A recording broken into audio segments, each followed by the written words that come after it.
Order! Order! You are an incorrigible delinquent at times. Behave yourself, man!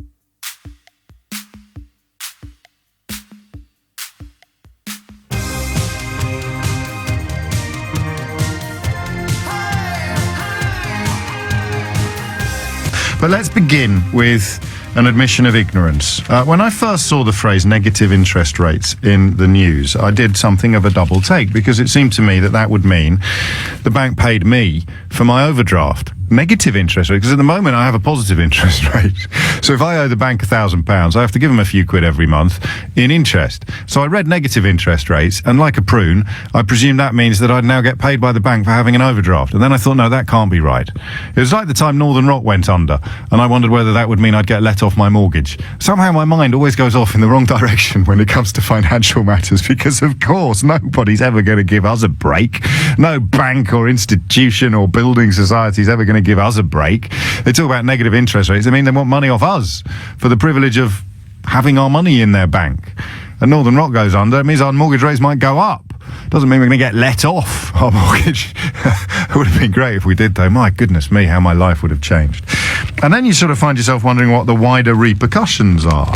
And then you find yourself realising you really are as ignorant as you originally thought. But the single best thing about my job is that every morning I get to speak to hundreds of thousands of people who aren't as ignorant as me, or at least possibly have areas of ignorance that are different from my areas of ignorance, and can enlighten in areas where I remain completely ignorant. It's a warning from a high street bank that it may have to charge customers to accept deposits. NatWest have led the line on this, but I can tell you that it's been bubbling under for some time.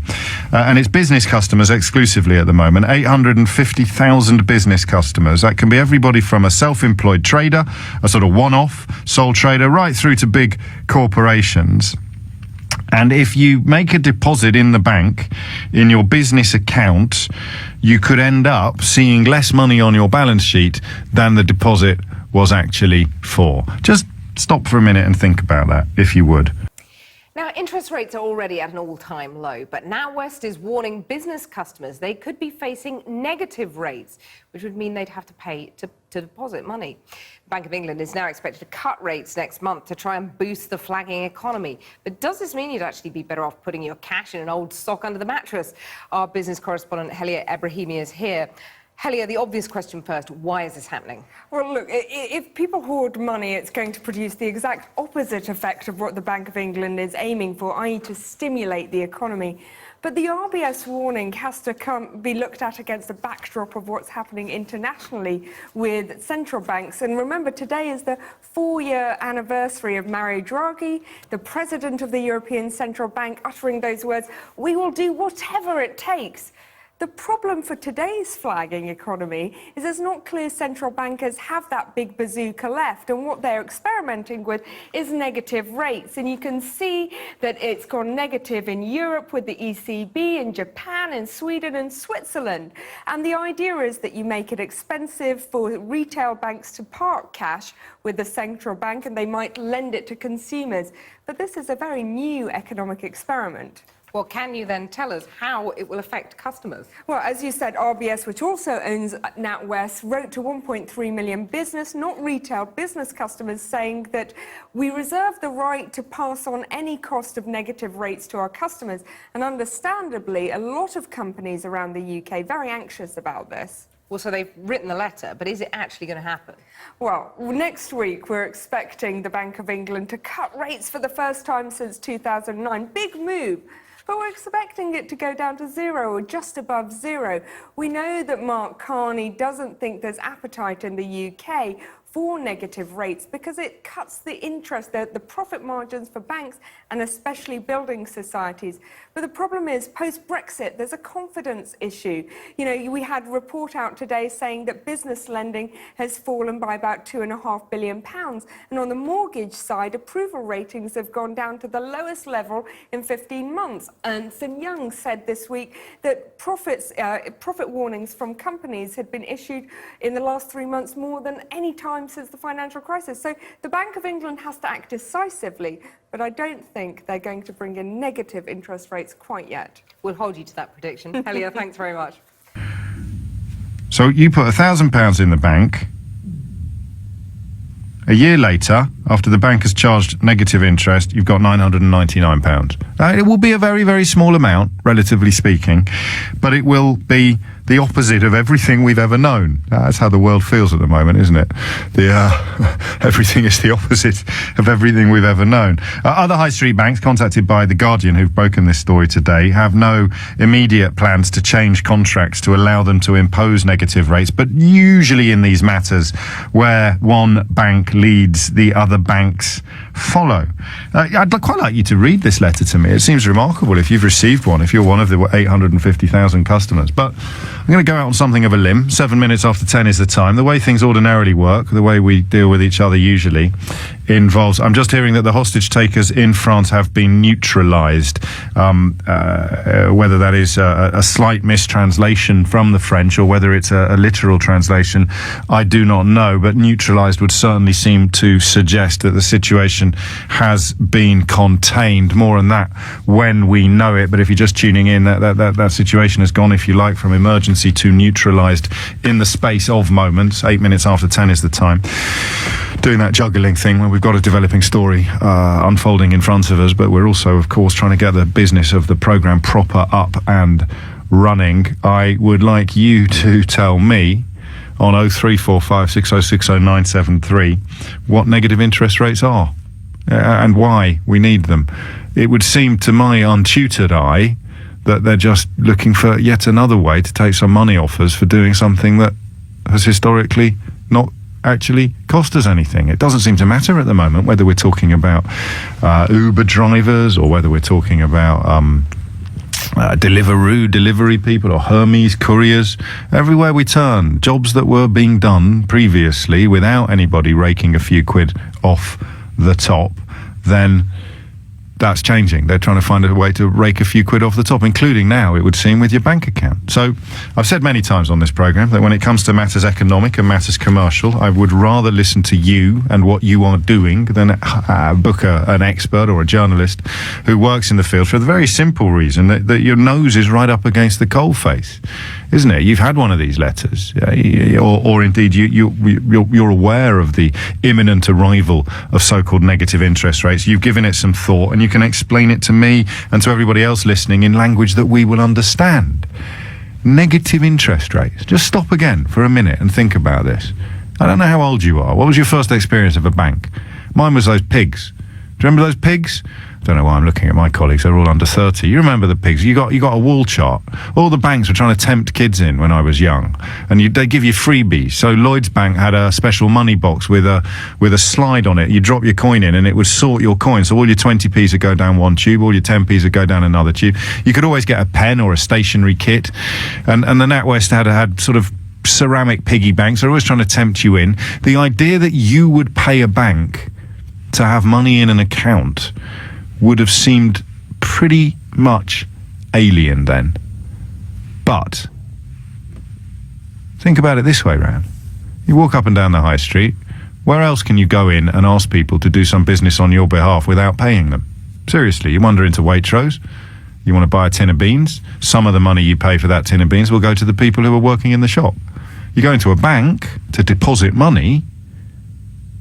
Well, who's paying the wages of the staff? And if interest rates are as historically low as they are now, is it beyond the realms of possibility that the bank might have a case here? If you're wondering what you're listening to the sound of someone who had a knee-jerk reaction to this story, who had a sort of gut shot on it, but then allowed the dust to settle and the smoke to clear and wondered whether actually the opposite of my initial take might be the truth on this one. Seriously, wherever you go into Poundland. Some of that money goes to the staff that work in the shop. Everywhere you go into an estate agent. Some of the money you pay if you end up buying or renting a property will go to the staff that work in the shop, and someone's got to pay the rates and the rents, and they've got to pay for the budgets and the advertising that they need to tempt customers into the bank. Just because it's a bank and the service that they sell you is invisible doesn't necessarily mean that the notion of having to pay for the privilege of using that service is wrong. I'm not being the devil's advocate. In fact, the more I think about this, the more I wonder why we haven't been charged to use bank accounts before.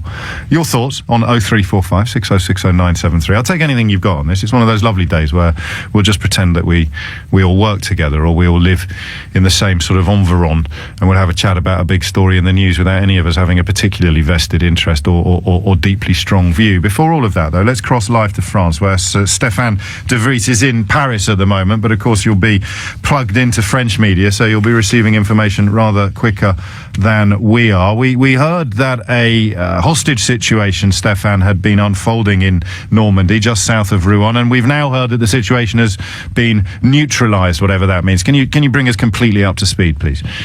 Yes, about half an hour ago, two men entered a church in Saint-Étienne-du-Rouvray, which is in Normandy, in the west of France.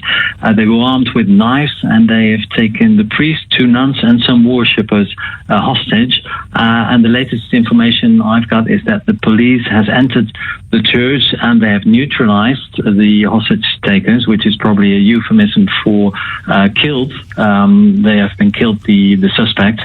And other French media are also reporting that there are two people dead in the church. So this is the latest information. It is not very clear what has been going on. Just the fact that these two men entered the church, roughly 45 minutes ago, and that the situation is now under control. Security levels high, no doubt, after events in Nice not long ago. Yes, absolutely. In the whole country, there's a lot of police, but also military personnel on high alert. The police here in this town near Rouen was able to intervene very, very quickly, which shows that the high alert level is working. It is not clear what happened, who are the suspects, what will be what could have been the motivation, but it shows that after we've seen a lot of attacks the last 2 weeks in Europe. It is of course too early to speculate on the background of this new attack, but it shows that the whole of Europe is under very high pressure. Stéphane de Vries, many thanks. As he suggests, that verb to neutralise, almost certainly a euphemism for to shoot, but it would appear that the men responsible for taking hostages at a church in northern France have been dealt with. More on that as and when it's confirmed. We return after the travel news with a few years ago I would have said with our clumsy and amateurish attempt to understand quite a complex economic issue. But I'm not going to say that today, because historically you've sort of put me to shame and risen to the plate. Why the hell shouldn't we have a better understanding of what negative interest rates are than that fella over there who's just been swatting up on it on Wikipedia this morning before appearing on a television programme to play the role of an expert? I go into a bank, I get something off them that you can put a cost on, you can put a price on it. I put £1,000 in the bank, that teller needs to be paid, the computer needs to be updated, the software needs to be written, I suppose if it was a physical deposit, the money needs to be moved, dealt with, locked up. Am I going completely nuts when I say to you that the notion of having to pay a few quid for the privilege of using the service of a bank doesn't actually strike me as quite as earth-shattering as I thought it was when I first read the story? 0345 6060 973. Although maybe this is the sound of me slowly turning into a tool of the establishment. Negative interest rates, sort of strange principle, but it's happening in Britain. Should we be getting cross about it, or is it strangely sensible and almost surprising that it hasn't happened sooner? And no, I can't believe I'm saying that out loud either. David's in Great Missenden. David, what would you like to say? Well, hi. I think it's a bit weird of NatWest to be doing their sort of market research in public by just sort of selling out. They're sort of taking the temperature, aren't they, of the customer base to see if people are actually going to stand for this. Yes, I think you're right. But why is that weird? I'd probably do it that way around myself if I was toying with the idea of doing something. It's quite sensible, but I think it's a bit of a cheek, particularly as business customers get charged transactional fees already. I mean, I pay quite a lot of money to keep my business bank accounts running. I certainly don't do it with NatWest, but if this is the kind of thin end of the wedge, then I think regular customers are inevitably going to be next, aren't they? Well, they insist that that's not the case in the letter, as I've mentioned a couple of times. But of course, you, like me, are perfectly entitled to subscribe to the, well, they would say that, wouldn't they, school of thought. Yeah, I think, if NatWest are saying this, then they're just the first out of the gate. And they're doing it on behalf of the Bank of England. One of my correspondents has suggested incorrigible FCA, just to see whether or not, as you said, the public will, as they say, ride it. Will the public ride it? Up with this, will they put... But if it comes out of the Bank of England and it's something that's done to stimulate people taking money out of their banks and spending it because there's a downturn in spending, I think that's a totally sensible way to go. But when it's kind of a privately owned bank that comes out and says we're going to start charging customers even more, and on the size of their deposits rather than the number of transactions, that doesn't seem to make any sense to me. That's like, it doesn't make sense that it's down to running costs. Why not? If they want to get money out into the world rather than sitting in banks, then it's a good idea. Negative interest rates are one way to go. Not my favourite, but is that one of the rationales behind it? That if they charge you for keeping your money in the bank, you'll take it out and spend it? In this case, I don't know. No, nor do I. In the case of Japan, where interest rates were cut to negative 0.5%, that is certainly the case. It was to stimulate spending and stop people keeping the money in the banks. We have negative base rates in some countries already. I think Japan, as you mentioned, has got a negative base rate, but it hasn't been passed on to customers, as far as I'm aware. Right. Well, I just think it makes sense that if you're not being charged for transactions, for banking transactions, or you're not being charged for the use of your account, then you should be. But business customers already are. You're levying a charge on deposits rather than paying for specific services. I could probably, if I was being paid £10,000 a day, I could probably mount a defence of the banks in response to what you say, but I'm not being paid £10,000 a day, so I won't bother trying. What you mentioned you're in business. Can I ask, and you can be as loose as you want, what sort of business are you in? I make ads for movies. Well, there you go. So again, you're in the business of invisibles. So you make ads for movies. There's nothing you do in the context of a client relationship that you don't bill for. So why shouldn't the bank be the same? Well, they already bill me. No, I know, but they don't bill you for this bit. You bill for your time, you bill for your energy, you bill for your ideas, you bill for your technical know-how, you bill for your creative... You bill for all these invisibles. Why shouldn't they bill for looking after your money? Albeit that they're already charging you whenever you want to do X, Y, or Z. You wouldn't be able to run your business without your bank account, your business bank account.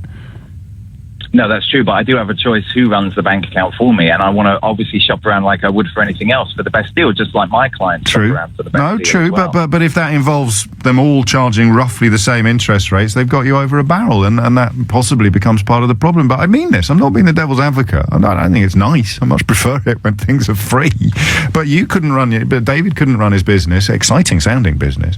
Actually, David, are you there? Do you ever employ the bloke with the voice in your adverts? All the time. Unfortunately, the front door. Keep dying. Really? The ones that sound like Orson Welles in the Carlsberg adverts. Absolutely. That's what we want. Yeah. Well, I'll have a word with Steve Allen. He's just been voted one of the top radio voices in the country. He might be able to do you a really butch voiceover at the earliest opportunity. 22 minutes after 10. David, thank you. I must crack on. Lots of people waiting. Paul's in Woodbridge. Paul, what's going on? Hi, James. How you doing? I'm very well.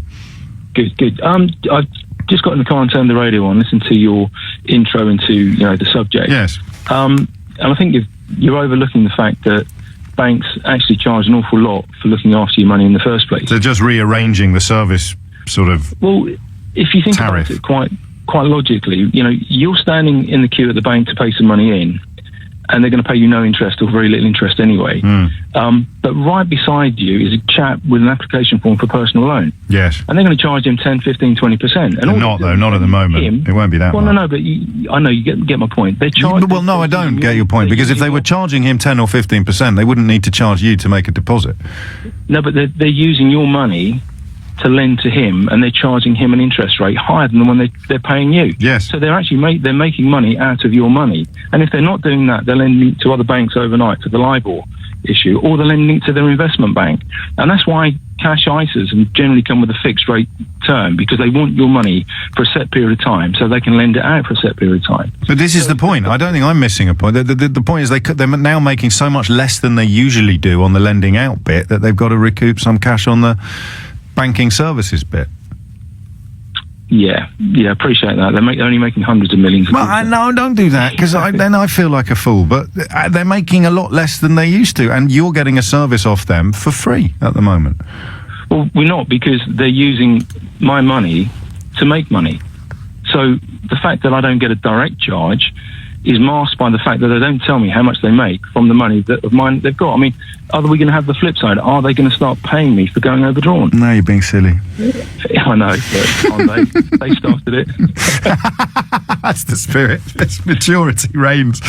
Yes, look, you're right, but I think I'm even more right when I say the reason behind this will be linked to the historically low interest rates. Then you can point to the European Central Bank or Japan or I think Switzerland and say, well, they've got a negative base rate, but they're still not charging customers. What do you think they're up to then? Go and put your tinfoil hat on. But that's the interest rate that they pay the Bank of England if they borrow money from the Bank of England. Yes. What also gets overlooked is that when quantitative easing came in, and the Bank of England were lending banks, money at 0.25%, banks are then lending it back to the Bank of England at 0.5%. And this is the point at which it seems unfair, because they're going to make a profit or be a diminished profit. Why on earth should you be paying them to sort of bump up their figures? To which they'll reply, well, if you don't like it, lump it. We're running a business here, and if you want to avail yourself of our expertise and services, you're going to have to pay a little bit for the privilege. Just to clarify some of the sort of points I've thrown into the mix rather casually, the European Central Bank currently charges other banks 0.4% to deposit cash. The Swiss National Bank charges domestic banks almost double that figure, 0.75%. And in Japan, which has had deflation for decades, the central bank has set an interest rate of 0.1%, negative 0.1%, if you are a bank and you wish to park money with the central bank. Well, this appears to be the first time any bank has suggested passing it on to business customers. And I am cautiously sustaining my view that actually it's not quite as egregious as it initially appears. Martin's in St Albans. Martin, what would you like to say? Okay, so following on from the last caller, there's another way that they're making money that they shouldn't be. Go on. When you pay in a cheque, the money comes out of your account immediately, but isn't credited to the person who's getting the money for 5 days. Now, they've been told to cut this to an hour, which is happened in all other countries. So they get your money for 5 days. I don't care. It's a lot. Well, I know it sounds like a lot, but it also, you never do this at dinner parties, do you, Martin? I don't get invited to dinner parties. Because you're always talking the bank delay. Being serious for a minute. Well, I am being serious. Well, I was being serious, actually, but not in a rude way. Okay. Being serious for a minute. So I got the money for a guy wrote me a cheque for a car. Yes. Went out of his account on the Monday. Yes. On the Friday, it still hadn't hit my account. So I said to the bank teller, where is it? She said, oh, it's in the ether. We lend it. We make money. I said, how much is in the ether at any one time? Yes. She said, well, I'm looking at it on the screen, and the amount is so large, I can't even pronounce it. How much did you pay? Billions. How much did you pay to have that cheque accepted physically and then cashed electronically, and to have the funds transferred from your customer's bank into your bank, and then the money to appear, and the statements to be printed, and the phone lines to be manned, and the teller to get wages? How much did you pay for all that? And how much did they make keeping? No. You can't answer a question with a question. How much did you pay for all of those things I've just described? I didn't pay anything. Where else can you do that? Where else can you go and get half an hour of someone's time and avail yourself of the quite high-tech computer technology that they've employed, not to mention the actual physical space that they need to do the business that they need? Where else can you go and be a customer for that sort of service and not pay anything for it? But they made their money. Stop saying that. Money out for 5 days. Stop saying that. That's how I paid for it. But that's how I paid for it. It's an equal relationship. I don't pay for that, but they make money by having my money free for 5 days. And if the interest rates are now so low that in order to make this year what they made last year from your 5 days, they'd have to put it up to 10 days, you'd be cool with that, would you? That's a good point. No, I wouldn't. But what? Hang on a minute. But this is how they get paid, for providing you with all those services and all the man hours and all the technology and all the business rates and all the space and the work and the effort and the service. And you just told me that their fee comes out of hanging on for it for 5 days. I've just told you that base rates have slashed their fees. How are they gonna get the money back up? They've got bills to pay. They've got wages to meet. But they don't tell us how much money they're making. Doesn't matter. Don't care. You told me that what you pay is your 5 days. I've told you, well, that's gone down. It's not worth as much as it was last year. They're going to have to put it up to 10 days. And you're uncomfortable with that as well. There's no pleasing you, Martin. How much was it worth last year? I shall see. I still think I'm onto something here. Obviously, I'm criminally underpaid. It must be one of the most lucrative jobs in the world, going out there defending banks. I might look into this. A little bit of media training. I'll be fine. Yeah, of course, what you have to remember is that people like me have enormous overheads. The situation in France has taken another grisly turn. You'll be aware French police said they had neutralised the 2 knife men who reportedly took hostages at a church in Saint-Étienne-de-Rouvray.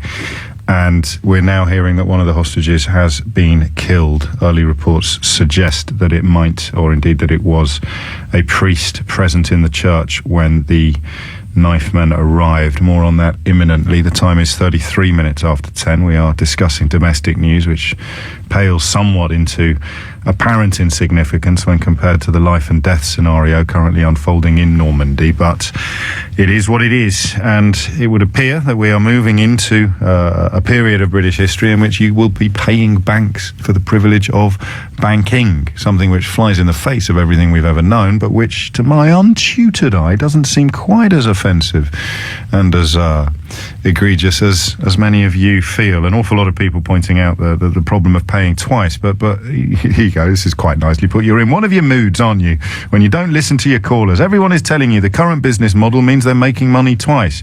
No, you're not listening to me.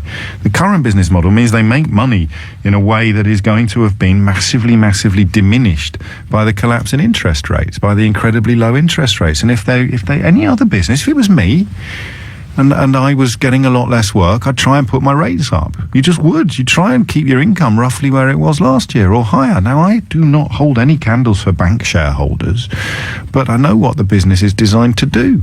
And if you were charging X pounds last year and it's now X minus 50, what are you going to do to get that 50 back?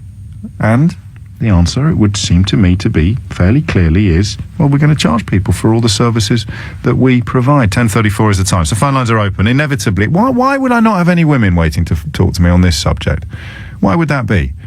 It is the case, I'm telling you that now, in the hope that we can sort of dilute the testosterone a little during this conversation. 0345 6060 973. The problem, or the other problem, is that if I had a lot of money in a bank account and I was going to be charged a noticeable amount for the privilege of keeping it in the bank account, I'd be very tempted to take it out and stick it in the loft. Not actually in the loft, obviously, metaphorically speaking. Maybe that's me being a little ignorant and or naive. Henry's in Sutton. Henry, what would you like to say? Hello, James. Morning. Just a short contribution. I was listening to your first call on yourself, and you mentioned Japan and the European Central Bank. And it brought me back to an article I was reading, in fact, two, one in The Economist and one in the Wall Street Journal a couple of months ago.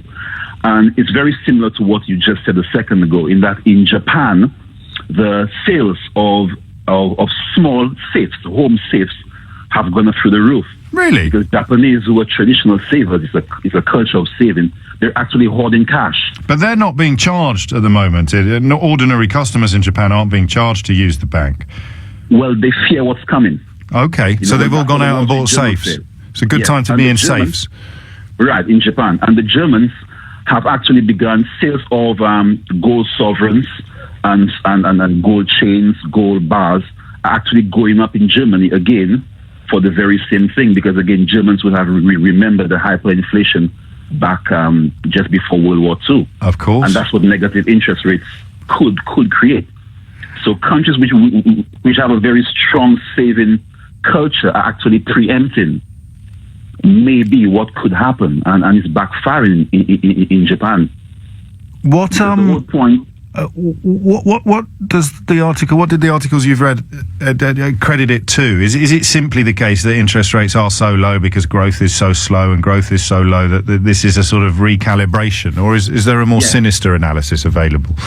Well, it's similar to what your first caller said, the very first fella, in that the whole point is to get negative rates low, get the banks charging customers, so eventually you won't keep your money in the banks and you'd go out spending, just to get the the economy stimulated. And I mean, Gary makes an interesting point that hadn't. No, Stu, I beg your pardon, makes a point that hadn't occurred to me before. I can't really have a credit rating unless I'm operating a bank account, can I?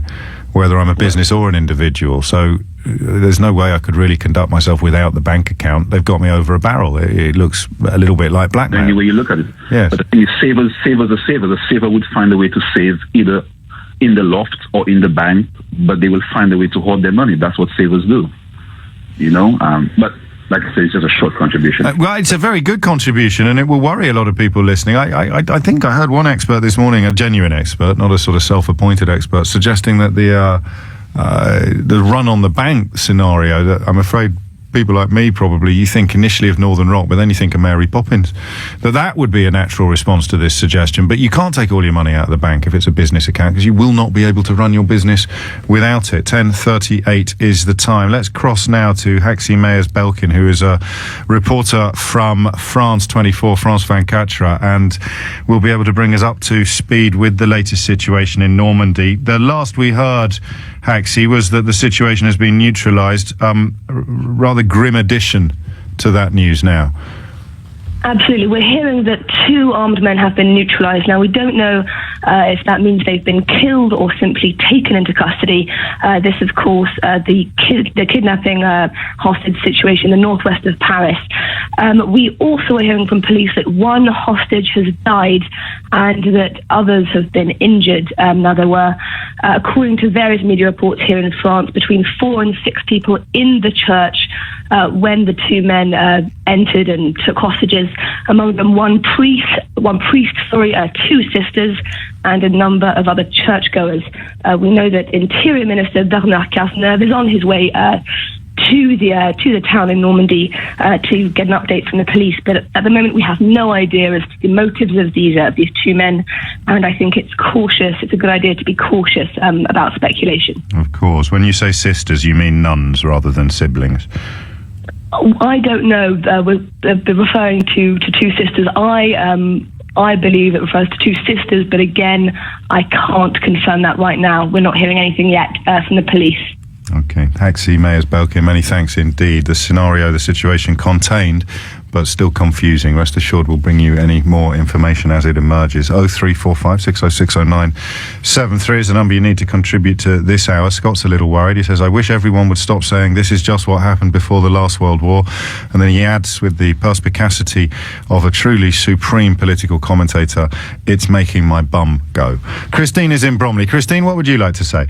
Good morning, James. Hello, yes, Christine.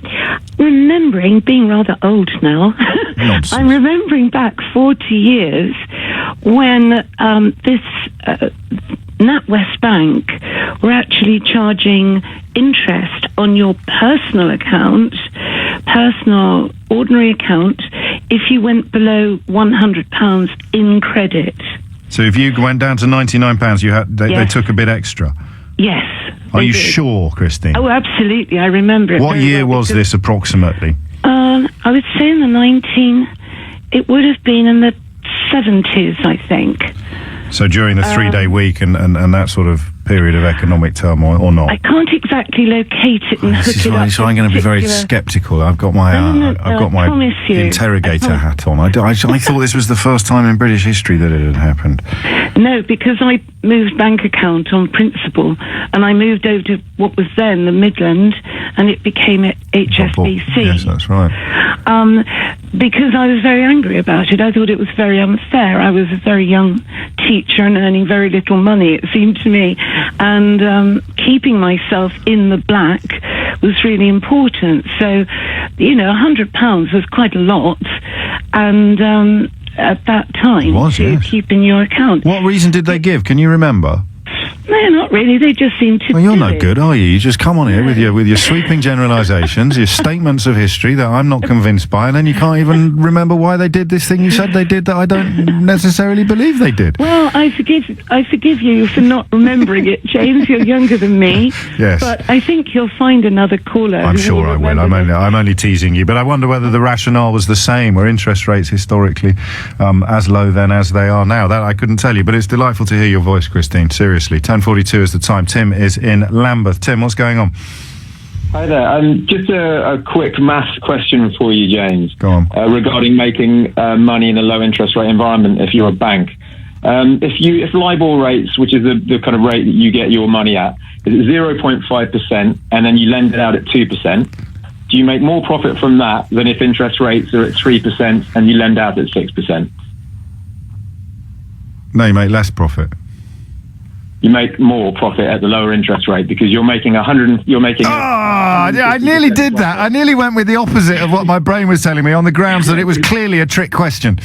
And this is the important thing to realise is that kind of been discounting people saying, oh, they don't make money like this, they make money like that. The banks make a lot of money. But what, the share prices are tanking though, right across the board, Tim. Okay, well, they are tanking, but there's another aspect of looking at banks as well, is that you're talking as if they're private companies and they're entitled to make a profit. I would argue that they are no longer private companies because all banks are zombie banks. They are all supported by the taxpayer. Without taxpayer money, they are not an ongoing business concern. Everyone forgets that. On top of that, we have to remember that they're almost like a utility or a monopoly, because where else you put your money, you don't really have a choice to put your money anywhere else. As you mentioned with a business account, you can't take your money out of the business account because then you can't do business. So I am trying not to be. Capitalist ideals it's a grey area. It is a grey area, but I'm trying not to be the kind of, tub-thumping lefty fella banging on about how the banks are never doing anything good and now they're picking our pockets again. Quite a few people across with me pointing out this appears to fit my allotment theory, which is that people in the business of making money just look around the world for opportunities to make more money, and the next thing that they'll be selling off in this country will be allotments. But I still stand by my central observation on this, that actually it's not, just because it's never happened before, unless Christine was right, I get quite a lot off the bank as a business customer, and it doesn't seem to me to be as offensive as it does to you for them to ask me to pay for some of that. I would entirely disagree. I would disagree. I'm a capitalist. I love capitalism, and what the banks are involved in is not capitalism at the moment. They get a free ride on pretty much everything, and they do make a lot of money out of all the things that have been previously described. I know you get a lot with your business account, but I tell you what, they really do manage to make their money just fine. And the thing is, they make a lot of their money by the fact that they are a monopoly. They can do whatever they want. They're a sort of monopoly because they mysteriously appear to be setting similar rates across the board and across different banks. Huckleberry's been in touch. That's not his real name, but it's the only one I've got via Twitter, to say in America our banks will charge $15 a month if you don't keep at least $1,500 in your account for an average of 30 days. So it does go on. Yeah, of course it goes on. Whether it's actually correct or not is another matter. Just because it's happened and people are normalised to it doesn't necessarily mean that it's correct. No, very good point. Just because, no, you're right. It's the point in an argument where I would normally say they used to send kids up chimneys. It doesn't mean it would still be acceptable to do it now. I knew this was going to happen this hour, that my callers would be considerably better informed than I am, but I enjoy the experience. I enjoy the sense of chastisement that comes with the enlightenment. In the next hour, with a grim outlook and a heavy heart, we turn our attention back to the post-Brexit race hate crime surge. Some voices of scepticism around. To be honest with you, if I feared in my heart of hearts that I might have contributed to racism around the country in the aftermath of Brexit, I'd be desperately trying to convince myself it wasn't a problem as well. But it is, and it's now reaching school playgrounds, which is where I will direct your attention after 11. The time now is 10:46. These are the sort of emails that scare me, because Sukhjit really seems to know what he's talking about. We've had negative real interest rates here since 2009, James, as inflation has generally been higher than the Bank of England rate, and he links to some World Bank data to support that observation. And now listen to this. We just don't notice it because the Bank of England rate is still positive. That's the base rate. When it becomes explicit, i.e. if the Bank of England has to go below zero, as other central banks have done elsewhere in the world, Switzerland and Japan most obviously, then it will actually change behaviour. Now here's the line that worries me. The rich with big bank balances realised that real rates were negative years ago and started buying houses, shares and cars, which have all gone up massively in 7 years.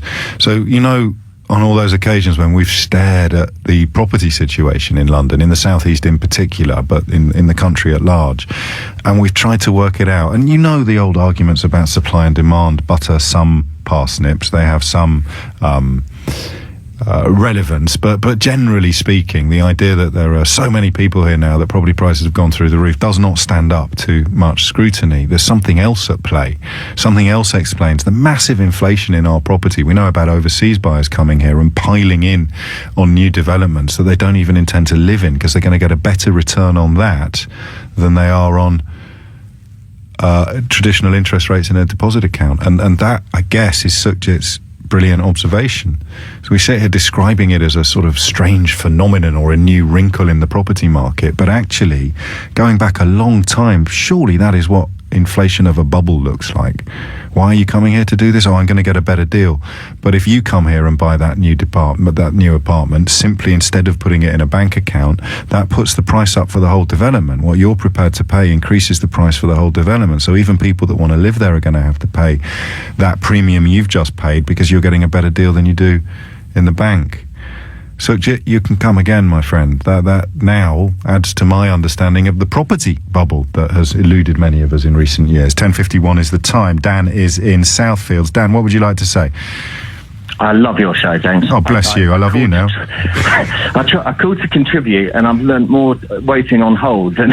Well, that's not me. That's Sukhjit. That was Sukhjit, but it resonated, didn't it? That analysis. Completely.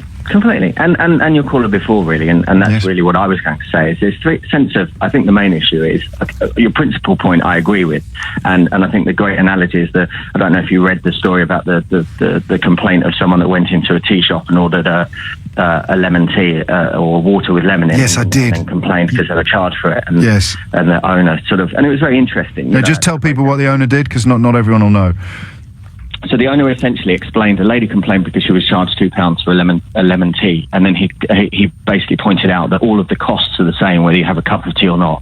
That a tea bag costs a couple of pence. What actually costs the money is the overheads, the waiter, all of those things. So whether you have an actual cup of tea or we ran through it all, didn't it? It was comprehensive. Even heating up the water. You think that's free? Is it heating up the water? I mean, it was a brilliant response. Why do you bring it into this conversation? Because this is different. Because, so I agree with your principal point. The difference with banking is choice. It's the monopoly issue. It's the fact that, I run a small business. I have received terrible, service from various banks over the years, but I don't feel there's any choice out there. And I can't sort of run my business from cash under my bed, because I don't think HMRC would be particularly happy for one if I did that. No. So, you're kind of obliged to do it, and the system obliges you to use a banking system, and yet the analogy that you used was that if your costs go up, you just push those onto the customer. But if I did that in my business, my customers would go elsewhere, so I'd have to improve my service, I'd have to do things better but I can't necessarily just, in the same way, just one final example, in the same way that if your cost base went up for some reason, let's say your mortgage went up massively, and you went back to your employer and said, well, I've decided to up my wages by 20%, they would say, well, okay, you're really good, but we might actually go out and see if we can find someone else to do the job for the same money. But you make an excellent point, and in the absence of a bank that swims against the tide of what all the other banks are doing, this notion of a monopoly seems pretty pertinent, doesn't it? I think so. They've got us over a barrel. So, I guess the way to highlight what you're describing is simply to say, well, if you don't like it, what are your options? And your answer is, well, I haven't got any. Exactly. Yeah, exactly. And that's why it stinks. All right, I'm wobbling. All right, where are we? 10:53, early doors. I was looking at this situation in France. The Interior spokesman says both church hostage takers were killed in the police operation. Some media outlets are reporting a particularly grisly mode of murder for the priest who has reportedly been killed. And I almost hesitate to remind you of the conversation we were having yesterday about religion in the context of terror attacks. No speculation yet until details are confirmed about what role religion may or may not have played in this one, but the fact that a priest has apparently been killed means we can certainly reflect upon what the Christian doctrine is in scenarios like this. And I've said to you so many times, it is among the most difficult doctrines of any religion in the world, in the history of the world. It's such a simple phrase, and we throw it out there without even thinking, but you cannot talk about Christian values without acknowledging that Jesus told us to turn the other cheek. And if you've got a murdered priest in France, he would have spent his working life preaching turn the other cheek. Rarely has that felt so difficult, one imagines, for members of that congregation and indeed that broader Christian community. But that's why I get cross about people misusing the phrase Christian values in the context of other religions. Christian values teach us that when someone attacks us, we turn the other cheek, because an eye for an eye leaves the whole world blind. Gavin is in Buckinghamshire. Gavin, what would you like to say? Back to the banks, my friend. Yes, James. We've spoken before about silly things like grammar and movies, but on this one I had to ring you because this really... You're going for the hat trick. Grammar, movies and banks. And nothing if not eclectic, Gavin. It ticked me off on that James O'Brien loyalty card. I'm adding up my point. Right. Have you ever thought of something as a kid where you can just dismiss it as, I'm just thinking this because I'm a kid and silly, but now at 37, I still do not have the answer to this. Go on. So I remember, like you were saying, when I remember, like, my parents introduced me to a bank account. I think it was Barclays, and then when you go to school, like Midland, try and get you in. And I didn't get why I was getting all this free stuff for free. And it was explained to me it's because with the money you put in the bank, like my £5 or whatever, they are using that money to lend to other people and businesses, and they make money off that. And I remember thinking as a kid, but where is all that money coming from? Because surely there's only so much money in the world. And now at 37, I still don't get this. And this is where I'm worried. There's only a finite amount of money in the world. There's not. It doesn't grow. It's not, it does. Well, what do you think quantitative easing is? Well, it's just If you think your head hurts now, it's about to explode. Because there's not a finite amount of money in the world. This is what central banks do. They put more currency into circulation. Quantitative easing is used to boost economies by putting more money into the system than was there previously. So then they charge interest on that money. So as soon as it leaves, once it's printed, interest is added to it. So we will never be able to pay back all the money. I told you your head was going to explode. I know. So James, what's the plan? What's the plan? I thought we'd start with sandwiches. Screwed, really. We'll start with sandwiches. We'll always start with sandwiches, and then we'll have a good hard look at the situation and make some tough decisions. You see, I could be a politician as well as a banking spokesman. I'll tell you what, Gavin, don't worry. Here's what we need to do. We need to make some tough decisions, Gavin. Right, go on. Tough decisions. Oh, what? As in what bank account? Really tough decisions. Huge. Well, I don't know what they are. I don't know what they are, but they'll be tough. They will be so tough. This scares me, and do you know what really scares me? No one knows. It's pure emperor's new clothes. You go in the city, you find someone earning £5 million a year. He wouldn't be able to answer Gavin's questions any more than I can. At least I don't think he would. 10:57 is the time. 0345 6060 973 is the number. Frank's in Neasden. Frank, what do you want to say? Yeah, James. The reason I keep money in the bank is to pay my bills. Now, Yes. they don't charge me. They don't charge me any. They don't charge me anything for it. But neither do they give me any interest on it.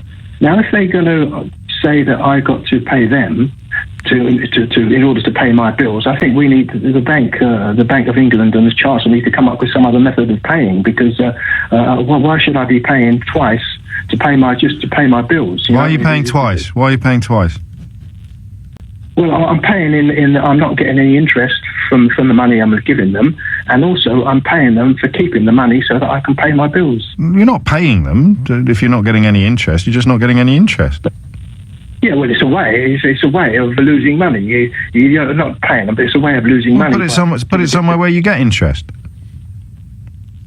Yeah, but if you put it somewhere where you get an interest, you've got to lock it, and you can't pay your bills. That's what you see. By having a current account, you don't. So because you want to be free to take it in and out of your current account means the bank can't make any money out of it, or can't make much money out of it. So in order to cover their overheads, they need to charge you a few quid for the privilege. Well, they've always operated on the principle that by keeping money in there and them not paying you interest, they will give you the service. Yeah, but there's no interest rates are now so low, they're not making any money out of your deposit, so they need to somehow find a way to wash their face. I'm not suggesting that we should all get our violins out and start writing symphonies of sympathy for them, Frank, but it's not quite as binary as perhaps it first appeared. What amazing calls. I've said it before, but you know what? I'll say it again. That is absolutely why I get out of bed every morning. You stare at a story, it's on the front page of The Guardian, you're a little bit embarrassed to admit you don't really understand it.